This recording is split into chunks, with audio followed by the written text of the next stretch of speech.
Sabe, é uma coisa engraçada. A gente sempre diz qual é o propósito da sua vida. Tem que ser uma coisa que você gosta de fazer, que você faz com prazer e alegria e que também dá recursos financeiros. Isso se chama Ikigai. Como é que você sente o propósito da sua vida? Quem é você? O que você está fazendo? Como você está se manifestando neste mundo? Você já percebeu quem você é? E o que faz você ser quem você é agora? Quais as experiências que você passou que faz você se manifestar dessa forma? E você sabe que você pode se manifestar de uma outra forma se quiser? Não vai ser fácil. Tem hábitos que você vai ter que romper com eles para que o seu eu verdadeiro, a essência do seu ser, que não foi massacrada, nem para o seu pai, para os seus irmãos, para os seus parentes, para os seus amigos, pelas experiências de vida, aquele ser, aquela coisa pura que nasceu de uma juventude tão maravilhosa, de uma infância tão feliz que podia ter sido e que não foi. E você agora manifesta uma pessoa meio tristonha, meio cheia de desculpas por eu existir. Como é que você se liberta disso? É um pouco sobre isso que eu falo, sabe? Quem é você? E qual é a essência do seu ser? Qual é a coisa principal na sua vida? O que você sabe fazer? O que você gosta de fazer? O que você faz bem? E como é que você se anima em fazê-lo bem? Retorno e me abrigo em Buda, retorno e me abrigo no Dharma, retorno e me abrigo na Sangha.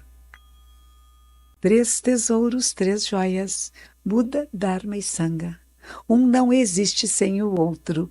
Falar que tem um Buda sozinho no meio da montanha? Falso. Falar que tem o Dharma, que é um livro sagrado, que ele está sozinho? Falso. Falar que tem uma comunidade que não tem nenhum professor, nenhum ensinamento? Falso. Os 3 vivem concomitantemente. Um interdepende do outro. Buda, aquele que despertou, aquela que despertou, Dharma, os ensinamentos que levam ao despertar, que são o próprio despertar, e Sangha, aqueles que praticam, aquelas pessoas que praticam os ensinamentos do Dharma de Buda. Então são interligados, interconectados, nada separado, todo mundo junto e misturado. Boa noite, Nilo. Boa noite, Hiroshi. Lá no Rio Grande do Sul, por causa da colônia alemã, nós dizíamos isso, todo mundo junto, incluído e misturado. Aí, que legal, olha só, tá vendo? Boa noite, Sangha, boa semana, desde já para todos vocês. 3262-4490, 3262-4490, linha direta com Hiroshi Koen. A gente gosta de ouvir a voz de vocês, gostamos de ouvi-los também. Eu estou indo, falando do Rio Grande do Sul, estou indo para o Rio Grande do Sul na quarta-feira, mas eu vou para Gramado. Em Gramado vai ter um Summit da Consciência.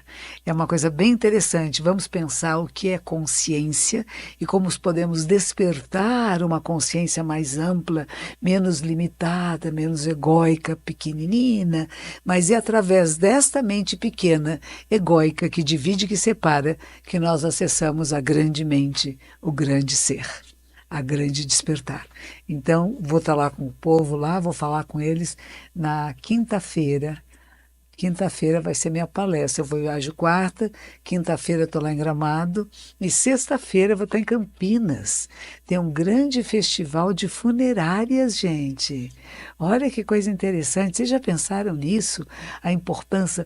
Tem 10, entre as 10 maiores feiras de funerárias, esta é uma delas. Do mundo, não é do Brasil, do mundo. É um grande evento. É a 6ª vez que vai ser feito agora em Campinas e os produtores, né, de todo o material necessário para quando a gente morre. Mas não é só caixão, velas, velórios. E o amor, e a espiritualidade, e o cuidado. Não só com os parentes e amigos que estão sofrendo luto, mas o cuidado com o espírito daquele que se foi. Eu não sei se vocês viram um filme belíssimo japonês chamado A Partida, que era um jovem que tocava violoncelo e, de repente, por causa das condições da sua família, ele foi morar numa cidade do interior e ele não conseguia emprego, não tinha orquestra e, finalmente, ele encontra emprego no que ele chama de empresa de viagens. Tabi Osura, uma expressão em japonês. Tabi Suru significa viajar, também significa morrer. A morte é como uma viagem. Por que não? E geralmente a maneira tradicional do budismo, você veste morto como um viajante. Um viajante usaria sandálias de palha, porque iria caminhar muito, como antigamente eram com sandálias de palha. Hoje acho que teria que pôr tênis. Geralmente andava com um cajado e um chapelão de palha, que era para poder passar grandes distâncias. Aqui no peito levava uma faca, que se tivesse que abrir caminhos, podia abrir caminhos, e um dinheirinho se precisasse pagar pedágio para atravessar o Rio da Morte. Ah, uma moeda para cada um. E isso não é interessante?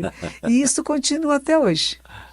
E as salas de velório no Japão são belíssimas, são imensas. E no teto geralmente tem nuvens passando, cantar de pássaros. E o corpo do morto fica num altar coberto de flores. Não é o corpo que é coberto de flores, o altar é coberto de flores. Conforme a área do país, tem até latas de frutas, de alimentos, em cordéis enormes assim. E a fotografia da pessoa quando viva, com uma faixinha preta do lado, mas cheia de flores. E o caixão não fica fechado. O caixão é aberto e antes de fechar o caixão, todos os parentes, mas está longe, ele vai em um outro lugar e todos os parentes e amigos vão lá colocar as flores sobre o morto, que não tem flores sobre ele ainda, e os parentes que colocam, e depois a tampa do caixão é colocada e o parente mais próximo, que dá um pequeno toque com um martelinho de ouro, no topo da cabeça do morto tem um prego de ouro. Então, o primeiro já que é o parente mais próximo que vai ajudar a fechar o caixão. E aí as outras pessoas atarracham, né? Só esse aqui que é o martelinho, o outro é atarrachado. E aí entra, geralmente vai numa maca para o forno crematório. A maioria, talvez 98% das pessoas são cremadas no Japão. E se espera cerca de 2 horas. Enquanto estão esperando essas 2 horas que o corpo está sendo cremado, as pessoas se reúnem, comem e bebem. Então, bebem saquê, bebem. Então, aqui no Brasil, eles acham que não pode beber saquê. No Japão, não. Chama o saquê da tristeza. Tem kenpai. Kenpai é diferente de kanpai. Kanpai é da alegria e kenpai é da tristeza. Certo. Então, estamos nos despedindo de um ser querido, bebemos em sua homenagem, em sua memória. E também fala-se. Kenpai. Kenpai. Fala kenpai. Fala, kenpai. oraliza. Não? Isso. Como quando falou kanpai. Kanpai, exato. E muitas vezes no velório, ou mesmo na cerimônia do fúnebre, porque tem o velório na noite anterior, né, que a gente chama de suia, que é a noite do doce orvalho, que seria as lágrimas da tristezinha porque morreu alguém querido, né? E no dia seguinte, nessa noite, e no dia seguinte tem o velório, a cerimônia fúnebre, né? E durante a cerimônia fúnebre é um momento em que alguém pode se dirigir ao morto. E é bonito, viu? Porque tem, por exemplo, um dos que eu vi, um amigo diz assim: "Oh, meu amigo, você se foi antes de mim, com quem eu vou pescar agora? Nós pescávamos tanto juntos, lembra-se daquele dia?" E conta episódios da vida do morto que às vezes só ele e amigo sabia, que a família não tinha participado.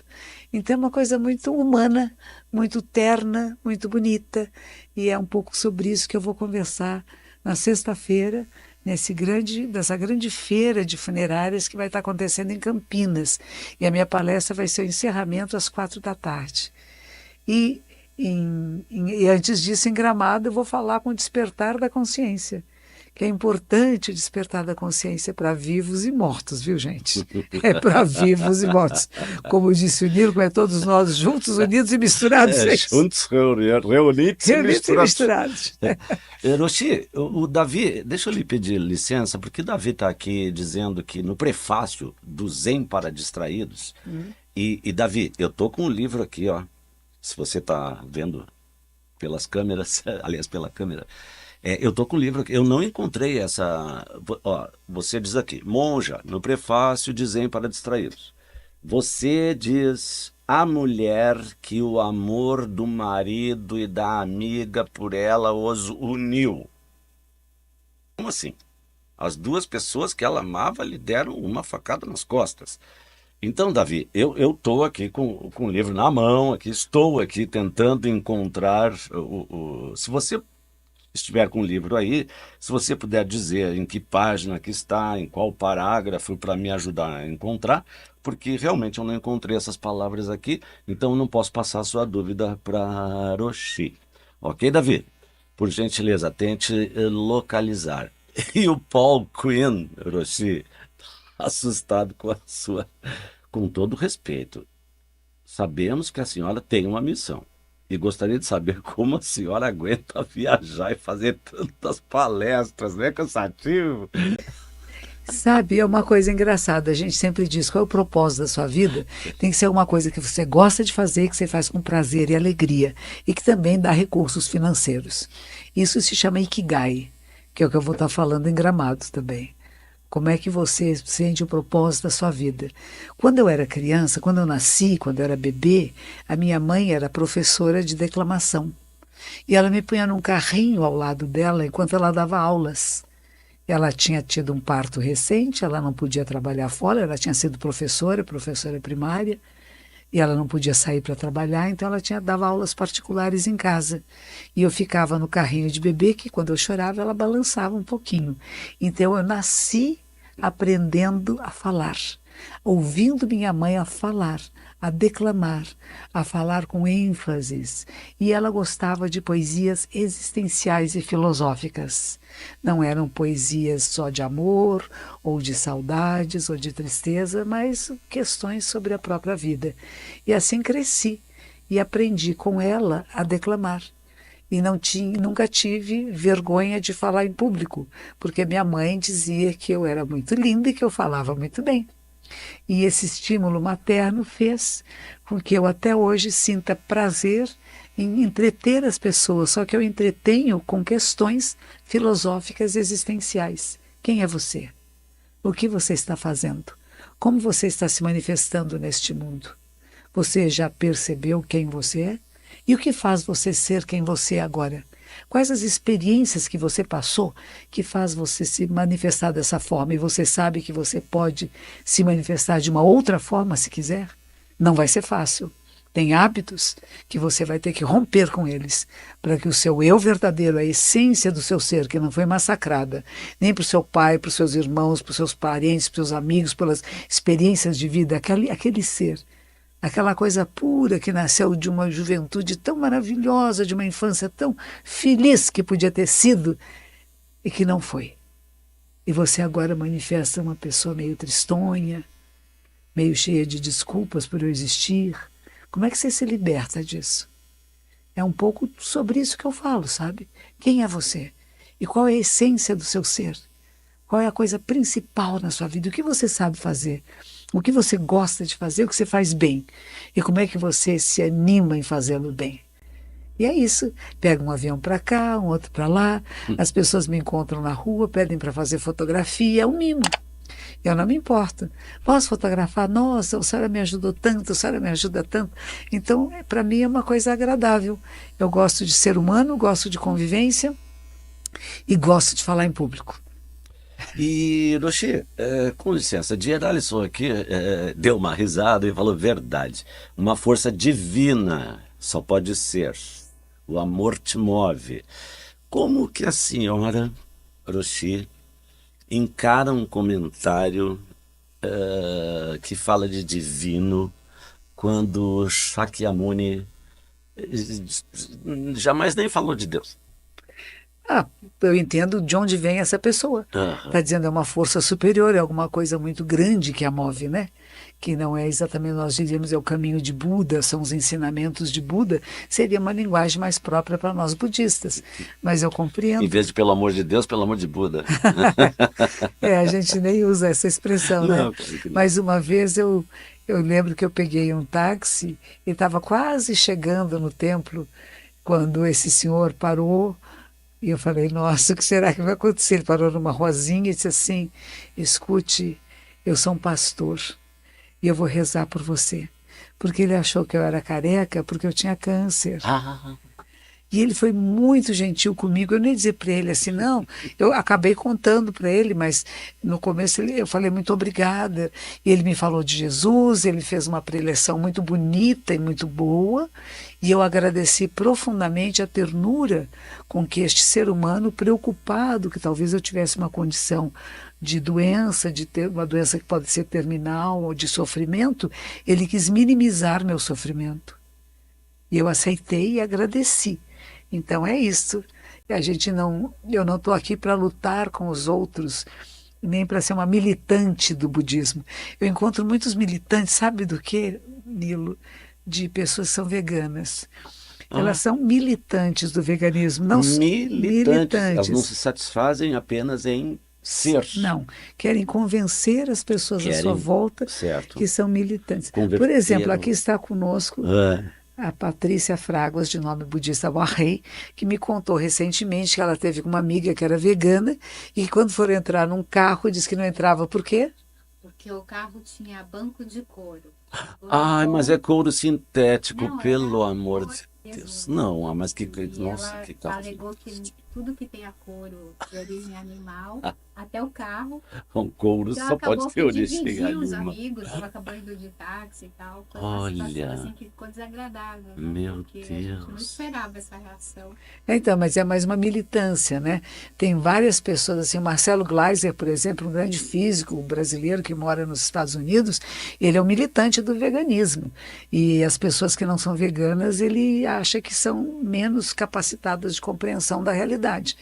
Porque quem é vegano é aquele que percebeu que ser vegano ajuda o mundo a ser melhor, a ter menos calor, a toda a questão climática. Então, tem toda uma campanha vegana nessa direção que eu compreendo, mas não pode impor ao outro, nem deixar de falar com o outro, nem deixar de entrar no carro, né? Agora, monges Theravada, monges do sul da Ásia, também são assim.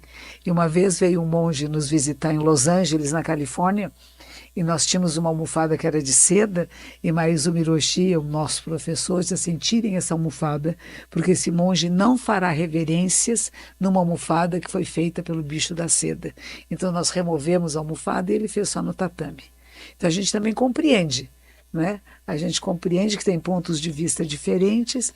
Eu fui numa gira de Umbanda, que foi 10 anos lá do Estrela Guia, e a minha aluna sempre diz para as pessoas: não abrace a monja, não pegue na monja nem nada, né? E lá todo mundo se abraçam, se beijam, né? E quando acabou a cerimônia, a mãe Kelly, que estava ali por perto, falou: posso tirar fotografia com a monja? E aí a Patrícia, que está aqui, a Rede, pode, mas não pode encostar na monja. Eu falei, pois é, no lugar onde todo mundo se abraça, né? E a mãe Kelly diz assim, mas nós respeitamos quem pensa diferente de nós. Isso é expansão de consciência. Isso é o que a gente chama grande expansão de consciência e percepção. Não tem tradições que não são semelhantes às nossas, elas são tão importantes quanto as nossas, e nós respeitamos hábitos diferentes.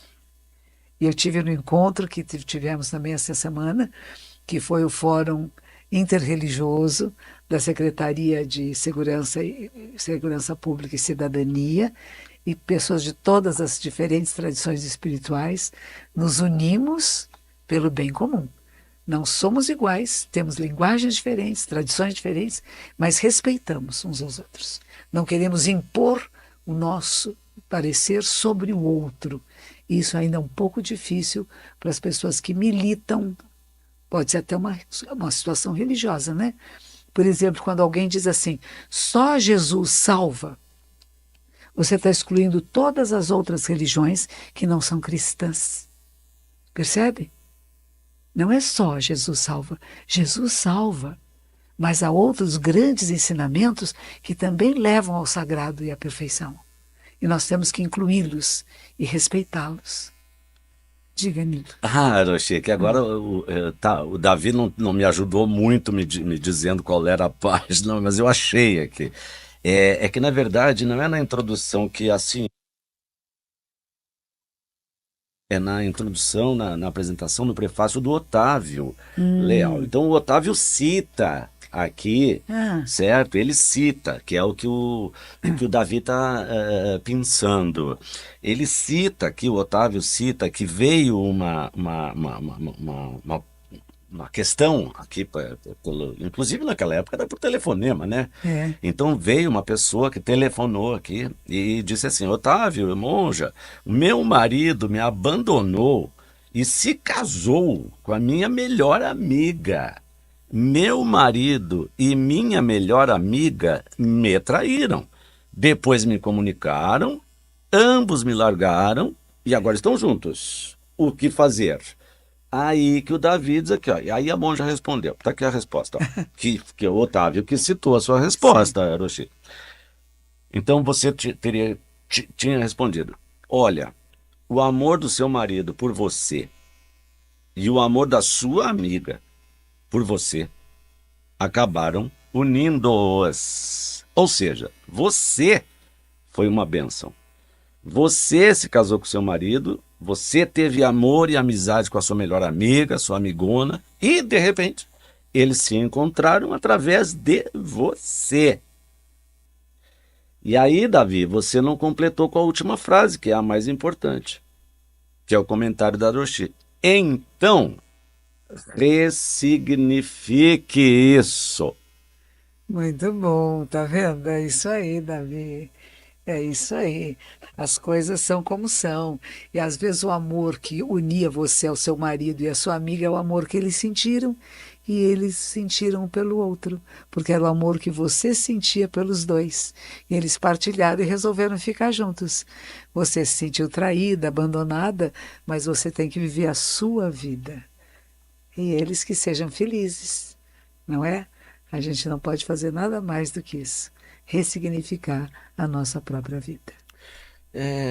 Minha ex-esposa, mãe da minha filha, quando resolveu desfazer o nosso casamento, que foi unilateral, acabou me proporcionando conhecer a sua filha, não é, Virginia? Não é? É isso aí. As coisas são assim. A gente fala, as coisas Que já faz continuam. 18 maravilhosos anos. Não é? Uhum. Então, a fila anda, gente. A gente não pode ficar parado num relacionamento que foi bom e que por causas e condições terminaram. E quando eles terminam, a gente também termina esse relacionamento e vai para adiante. Não fica lá se lastimando e traidores e não sei o quê. Nossa, hoje em dia as pessoas estão tão diferentes, né? Elas saem para comer juntos com ex-namorados, ex-maridos.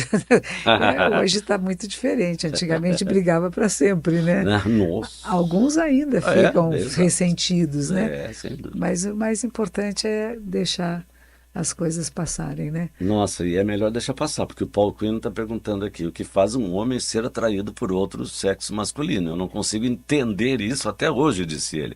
Não vai dar para conversar sobre Não, isso aqui Paulo, hoje. isso Estamos não. na reta Mas final do lembre-se que programa. em Esparta, que eram tão machos, todos eles e guerreiros, Aham. eles se namoravam entre eles, se admiravam. Sim, uma relação espartana. É isso aí.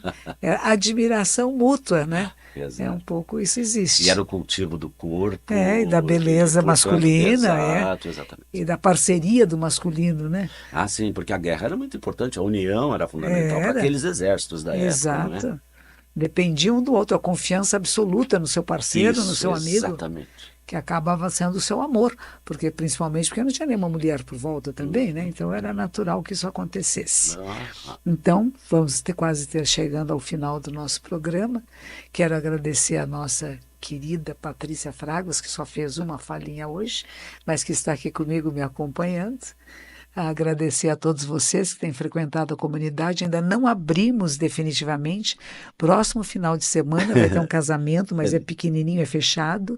E no dia 25 nós vamos abrir o templo para os zazen de iniciantes, mas é só para quem se inscrever por e-mail, porque já está praticamente lotado, cabe muito pouca gente, é bem pequenininho. Mas vocês podem se inscrever para os próximos domingos, diga qual você pode ir. Se você se comprometeu, venha, porque está tirando o lugar de alguém que talvez quisesse vir. Então, comprometeu, tem que vir. E a prática do zazen não começa só quando você chega lá. Começa agora, hoje. Quando você fala, eu gostaria de ir. E você começa a se preparar. O que é meditar? Como é que eu cumpro meus compromissos? Como é que eu chego 10 minutos antes? Em Perdizes, mas a gente só manda o endereço para quem se comprometer que vá. E tem que mandar e-mail, zendobrasil@gmail.com. E vim de um hotel maravilhoso que chama Ponta dos Ganchos, em Florianópolis, onde fiz um encontro também falando Ikigai, o que faz de você fazer a sua vida grandiosa. Não viva de forma pequena, miúda, viva com grandiosidade. Descubra suas capacitações, desenvolva, veja o que o mundo precisa e esforce-se para que recebam o que o mundo precisa e você tenha financeiramente maneiras de sustentabilidade. Gente, que todos os Budas e Bodhisattvas nos abençoem e nos protejam, aqui, agora e sempre, todos juntos, reunidos e misturados. Que os méritos de nossa prática se estendam a todos os seres e que possamos nos tornar o caminho iluminado.